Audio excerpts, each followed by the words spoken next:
कभी सोचा है अगर एक आम सी जिंदगी जीने वाली औरत अचानक अपनी हदें पार कर दे तो क्या हो, और जब ये खेल सिर्फ जज्बात का न रहे बल्कि एक खतरनाक जुनून बन जाए तो इंजाम क्या होगा। ये कहानी एक ऐसी औरत की जो बाहर एक सादा और मजहबी जिंदगी गुजार रही थी, लेकिन अंदर ही अंदर वो घुटन का शिकार थी। इस औरत का नाम था वेरी, जो एक सख्त मजहबी खानदान से तलक रखती थी। इसका शोहर जैकल एक चर्च का पादरी है और इसका बेटा टॉम भी इसी रास्ते पर चल रहा है। घर में हर वक्त सिर्फ मजहब की बातें, कोई खुशी, कोई आजादी, कुछ भी नहीं। वेरी जिंदगी से तंग आ चुकी थी, वो बस एक बार खुलकर जीना चाहती थी। एक दिन इसके स्कूल में एक नया तालिब इल्म आता है, नाम था हेलिस। देखने में मासूम लेकिन अंदर से कुछ और ही। पहली क्लास में सबको इम्प्रेस कर देता है, लेकिन असल कहानी तो इसके बाद शुरू होती है। एक दिन वेरी इसे सड़क के किनारे सिगरेट पीते देखती है। वो इसे अपनी गाड़ी में बिठाती है और दोनों पहाड़ी की चोटी पर पहुंच जाते हैं। वहाँ सिगरेट के धुएं के साथ दोनों अपने दिल के राज खोलने लगते हैं और अचानक हेल्स वेरी को किस कर देता है। ये लम्हा सब कुछ बदल देता है। वेरी हैरान, परेशान, लेकिन कहीं ना कहीं वो इस कशिश को महसूस भी कर रही थी। अगले दिन वो खुद को नॉर्मल ज़ाहिर करने की कोशिश करती है, लेकिन हिल्स वो रुकने वालों में से नहीं था। वो बार बार इसके करीब आता और इसे छूता, और आहिस्ता आहिस्ता वेरी भी इस खेल का हिस्सा बन जाती है। अब ये सिर्फ एक गलती नहीं रही थी,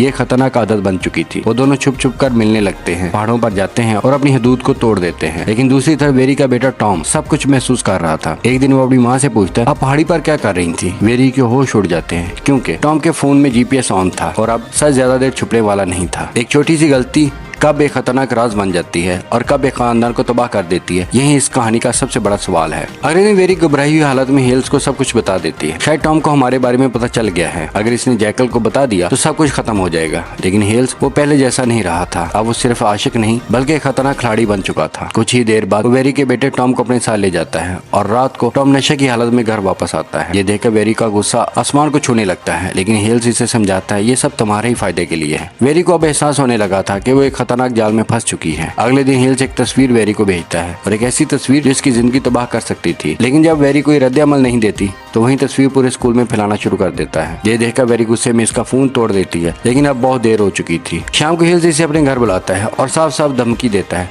अगर तुम नहीं आई तो मैं सब कुछ तुम्हारे शोहर और बेटे को बता दूंगा। अब वेरी के पास कोई रास्ता नहीं था। वो घर में झूठ बोलती है और हिल्स से मिलने चली जाती है। वहाँ पहुंचकर वो हिल्स को आखिरी वार्निंग देती है, मुझे ब्लैकमेल करना बंद करो। लेकिन हिल्स अब हद पार कर चुका था। वो जबरदस्ती इसके करीब आने लगता है। वेरी किसी तरह खुद को बचाती है और वहाँ से भाग निकलती है, लेकिन असल तबाही अभी बाकी थी। अगले दिन स्कूल में वेरी को प्रिंसिपल ऑफिस बुलाया जाता है, जहाँ वही तस्वीर इसके सामने रख दी जाती है। अब पूरा स्कूल जान चुका था इल्जामात, बदनामी और शर्मिंदगी। वेरी लाख सफाइयाँ देती है, लेकिन कोई इसकी बात मानने को तैयार नहीं। जब वो क्लास में वापस आती है, इसका बेटा टॉम भी इससे नजरें चुरा लेता है। अब वो अकेली पड़ चुकी थी। अचानक पुलिस इसे ले जाती है पहाड़ी की चोटी पर, जहाँ हिल्स एक पत्थर पर खड़ा होता है और चीख कर कहता है, अगर तुमने सच नहीं बताया तो मैं अभी कूद जाऊंगा। मजबूर होकर वेरी अपने शोहर जैकल के सामने सब कुछ सच बता देती है, एक एक बात, एक एक लम्हा। ये सुनकर जैकल शौक में चला जाता है और इसी लम्हे हिल्स पहाड़ी से छलांग लगा देता है और वहीं मर जाता है। अब सब कुछ खत्म हो चुका था। वेरी की इज्जत, इसका खानदान और इसकी जिंदगी, सब कुछ बर्बाद हो चुका था। कुछ महीनों बाद वेरी एक कमरे में बंद होती है, तन्हा, टूट चुकी,